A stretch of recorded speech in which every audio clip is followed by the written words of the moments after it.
दिसंबर को क्या है? 25 दिसंबर को क्या है?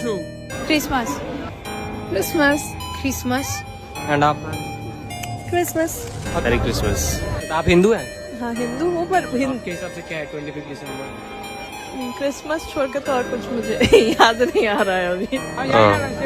क्रिसमस है क्रिसमस है क्रिसमस है क्रिसमस एंड आप मैम? क्रिसमस क्रिसमस है क्रिसमस एंड आप? क्रिसमस ही और क्रिसमस डे क्रिसमस। আমরা হিন্দু হয়েও আমরা জানি না 25শে ডিসেম্বর কি দিন। 25 ডিসেম্বর হলো আমাদের হিন্দু ধর্মের তুলসী দেবীর পূজা। তো জানি না কেন আমাদের হিন্দু ভাইরা জানে না, শুধু খ্রিস্টমাস খ্রিস্টমাস খ্রিস্টমাস করে যাচ্ছে, অথচ অনেক মহিলারাও জানে না। তো তাই বলছি বন্ধুরা, 25 ডিসেম্বর আমাদের মা তুলসীর পুজো করা হয়, তার কারণে আমরাও জানি। তো জয় শ্রীকৃষ্ণ, জয় শ্রীকৃষ্ণ, জয় শ্রীকৃষ্ণ।